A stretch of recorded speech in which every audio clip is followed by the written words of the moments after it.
Latest టెక్నాలజీతో చిన్న injection తో నన్ను పూర్తి ఆరోగ్యవంతురాలను చేశారు. Elite spine and pain management centre, Manikonda, Dilsukh Nagar. Chandragiri నియోజకవర్గంలోని తిరుపతి రూరల్లో ఉన్నటువంటి బ్రాహ్మణ పట్టు వద్ద గల బ్రాహ్మణ కాలువ గ్రామంలో బూత్ నంబర్లో ఉన్నటువంటి పోలింగ్ ప్రక్రియ ప్రశాంతంగా జరుగుతున్న క్రమంలోనే మధ్యాహ్నం వచ్చేసరికి పోలింగ్ ప్రక్రియ ఊపందుకున్న క్రమంలోనే ప్రజల్లో ఓటింగ్ సర్లే శాతం అయితే పెరిగింది. అయితే ఈ క్రమంలోనే ఇరు పార్టీల మధ్య ప్రజలు ఒక్కసారిగా పోలింగ్ స్టేషన్కి రావడంతో ప్రజలు గుంపును తరిమేందుకు పోలీసులు సైతం ప్రయత్నం చేశారు.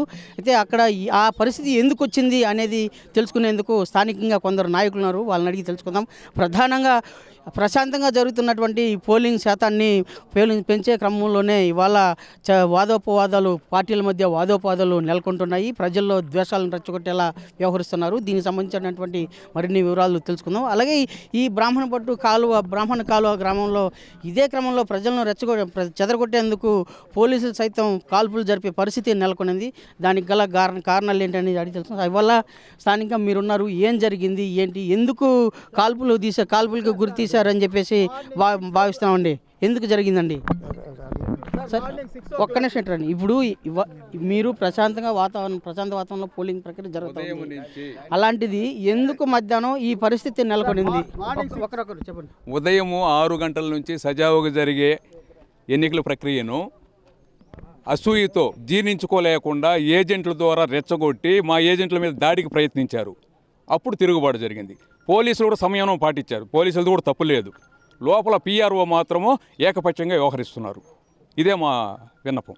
అంటే ఈ ఏజెంట్లకి అంటే పరస్పరం ఓటింగ్ ప్యాటర్న్ని గుర్తించే బాధ్యత ఏజెంట్లది. అలాంటి ఏజెంట్లు ఎందుకు అలాంటి వ్యవహరించాల్సి వచ్చింది? ఏజెంట్ మీద తిరుగుబడి బూత్లోకి ప్రవేశించడానికి ప్రయత్నించినటువంటి వ్యక్తిని అడ్డుకోవడమే, ఆయన అడ్డుకోకుండా ఆయన మన తెలుగుదేశం ఏజెంట్ మీద దాడి చేశాడు. చొక్కా పట్టుకుని దాడి చేశాడు. ఆ దాడికి అనంతరం ఏమైందంటే మొత్తం అందరికీ కూడా బాధాకరమైన విషయం అయిపోయి గొడవ అయినప్పుడు వాళ్ళు పోలింగ్ సక్రమంగా జరిగితే ఇప్పటికి వాళ్ళు వేసుకోవాల్సిన ఓటింగ్ అంతా వేసుకున్న తర్వాత మా ఓటింగ్ ఇంకా చాలా ఉంది, ఇప్పటికీ ఉంది, స్టిల్ ఇప్పటి వరకు కూడా 5 గంట వరకు కూడా. కానీ దీనిని ఆపించాలనే ప్రయత్నంతో వాళ్ళు చేసిన కుటిల ప్రయత్నమే ఇది. ఎందుకంటే దాడి జరిగిందంటే ఇట్లా రప్చర్ అయిపోయిందంటే గొడవ ఇది అయిపోతుంది, ఆడికి అయిపోతుందనే దాంతో వాళ్ళు చేశారు సార్. మేము సంయమనమే పాటించిన దానివల్లనే ఎవరో ఒకరు దూరతారు, వాళ్ళు అలా ఇలా తగలాడతారు కదా. అలా తగలడిన దానివల్ల పోలీసులు వాళ్ళ వృత్తి ధర్మం, వాళ్ళు ఏదో ఫైరింగ్ చేశారు. వాళ్ళదే మనం తప్పు. ఎన్ని రౌండ్లు చేశారండి ఫైరింగ్? 4 rounds sir. 4 రౌండ్స్. అంటే ఎన్ని గంటలకు జరిగిందండి sir? I think it is at 1 o'clock sir. 1 o'clockకి జరిగింది సార్. తర్వాత అందరూ కూడా మేము మా పార్టీ, మేమంతా తెలుగుదేశం పార్టీ వాళ్ళమే కదా, మా వాళ్ళని మేము సముదాయించుకుని మా వాళ్ళని ఒక వైపుకి తీసుకెళ్ళి మా నాయకుడు నాని గారు వస్తే కూడా వారు కూడా మమ్మల్ని సముదాయించి మమ్మల్ని అందరినీ కూడా క్రమశిక్షణలో ఉండండి, వాళ్ళు రెచ్చగొడతారు, వాళ్ళ కులాల్లో రెచ్చగొడతారు, మతాల్లో రెచ్చగొడతారు, ప్రాంతాల్లో రెచ్చగొడతారు, ఆ విధంగా చేసి ఓట్లను చేల్చడానికి ప్రయత్నం చేస్తుంటారు. కాబట్టి మీరందరూ కూడా సంయమనం పాటించండి. ఓకే, ఇవాళ ఫైరింగ్ జరిగేటప్పుడు ఎవరు ప్రత్యక్షంగా ఎవరు చూశారండి? మీలో ఎవరున్నారు? మీరెవరు చూశారు? ఇప్పుడు అలాంటి పరిస్థితి నెలకొన్నప్పుడు మీరు ఎలా ఫీల్ అయ్యారు? ఇప్పుడు సార్ జనాలు అటువైపు ఇటువైపు పరుగులు తీస్తున్నారు. వాళ్ళు ఫైరింగ్ చేయలేదంటే ఇది గొడవలు జరుగుతున్నాయి. వాళ్ళు ఫైరింగ్ చేసింది వాస్తవం, దానివల్ల కంట్రోల్ అయింది. ఓకే, అంటే ఫైరింగ్ చేయకపోతే పరిస్థితి ఎట్లుంటుంది? పరిస్థితి చేయకపోతే చేయి దాటే పరిస్థితి సార్. చేయి దాటుతుంది పరిస్థితి, చేయి దాటుతుంది. వాళ్ళు దూరి బూత్లోకి వచ్చి అటకాయించే పరిస్థితి చేసినప్పుడు, వాళ్ళు బలం లేకపోయినా బూత్లోకి వచ్చి ప్రయత్నాలు చేసినప్పుడు వీళ్ళకి బాధ ఉంటుంది కదా. వేరే పార్టీ వాళ్ళకి కూడా ఒక పార్టీ వాళ్ళు వచ్చి అనవసరంగా దూరి పోలింగ్ బూత్లోకి వచ్చి ఇట్లా చేస్తున్నారంటే అప్పుడు ఇతర పార్టీ వాళ్ళకి కూడా బాధ కదా సార్. ఇతను కూడా మాట్లాడండి సార్. గిరిధర్, మీరు అట్లా కాదండి. ఇప్పుడు మీరు మార్నింగ్ నుంచి ప్రశాంతమైన వాతావరణంలో ఎలక్షన్ ప్రక్రియ అయితే సజావుగా జరుగుతుంది.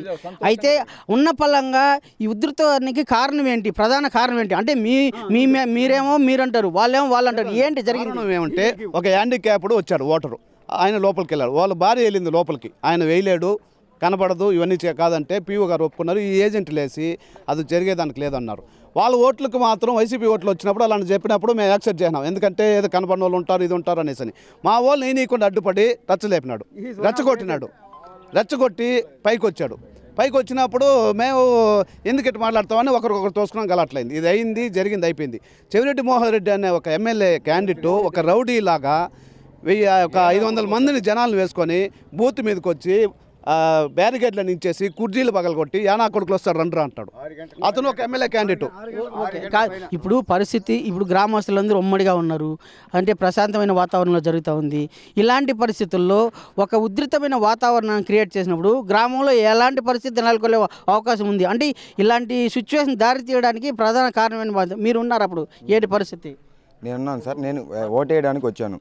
ఓటేయడానికి వచ్చి తిరిగి నా ఇంటికి నేను వెళ్ళడానికి వెళ్ళినప్పుడు వైసీపీ నాయకులు నా పైకి దాడికి వచ్చారు. కట్లెత్తుకొని వచ్చారు, చాలామంది కట్లెత్తుకొని వచ్చారు. నరేష్ అనే వ్యక్తి, మురళి అనే వ్యక్తి, అట్టే రేషన్ డీలర్ ఒక వ్యక్తి, వీళ్ళందరూ కలిసి నా పైకి దాడికి వచ్చారు. ఎందుకు వస్తున్నారని చెప్పి నేను అడిగితే అవతల ఆర్మీ నాయకులు కూడా నా దగ్గరికి వచ్చి నన్ను సేఫ్గా తీసుకొచ్చి పక్కకి తీసుకొచ్చారు. పక్కకి తీసుకొచ్చిన తర్వాత నేను వచ్చి ఇక్కడ డిఎఫ్ సార్ వాళ్ళు వీళ్ళు ఉన్నారు. అది నేను దళితుడినే, వాళ్ళు దళితులే కాదని చెప్పట్లేదు. కానీ నన్ను టార్గెట్ చేసి కావాలని నేను తెలుగుదేశం పార్టీ నాయకుడు అనే ఒక ఉద్దేశంతో వాళ్ళు కావాలని నాపైకి దాడికి వచ్చారు. దీనికి ఎంత దాడికి వచ్చినప్పుడు సుపీరియర్ ఆఫీస్ అంటే పోలీస్ అధికారులు ఉన్నారు, పీఓ పోలింగ్ ఏజెంట్ అధికారులు ఉన్నారు, వీళ్ళ ప్రిసైడింగ్ ఆఫీసర్ ఉన్నారు, వీళ్ళకి చెప్పొచ్చు కదా. వీళ్ళకి సార్ నేను అక్కడి నుంచి ఇక్కడికి వచ్చి నేను అడిగిన అనంతరం అక్కడ వచ్చి సార్ నా పైకి ఎవరికి దాడికి వచ్చానంటే నన్ను జీబులెక్కి కూర్చోబెట్టుకున్నారు. నేను అడిగిన తర్వాత జీబులెక్కి కూర్చోబెట్టుకున్నారు. తర్వాత మా నాయకుడు పులివర్తి నారాయణ గారు వచ్చి నన్ను ఫైరింగ్ ఎప్పుడు జరిగిందండి? ఫైరింగ్ దానికి ముందు జరిగింది సార్. ఎందుకని జరగాల్సి వచ్చింది? పైన అంటే ఒకరికొకరికి అసలు తోపులాట మధ్యలో వచ్చి ఇంకా గొడవలు అయిన సందర్భంలో ఫైరింగ్ చేశారు. అక్కడికి మొత్తం సైలెంట్ అయ్యారు. ఎవరి పాటికి వాళ్ళు వెళ్తుండగా నేను వెళ్తున్నాను, నా ఇంటికి నేను వెళ్తుండగా అప్పుడు జరిగిన దాడి ఇది. అంటే ప్రశాంతంగా జరుగుతున్న పోలింగ్ ప్రక్రియ సజావుగా కొనసాగకుండా ఒక్కసారిగా ఉధృత వాతావరణం నెలకొనడంతో ప్రజలు సమూహాన్ని చెదరగొట్టేందుకే పోలీసులు ఫైరింగ్ చేశామని చెప్పేసి ప్రత్యక్ష సాక్షులు అయితే పేర్కొంటున్నారు. ఇలాంటి పరిస్థితుల నుంచి ఉపశమనం కల్పించేలా అధికారులు మరింత దృష్టి సారించాలని చెప్పి ప్రజలందరూ విజ్ఞప్తి చేస్తున్నారు. వీడియో జర్నలిస్ట్ మణితో రవి, RTV.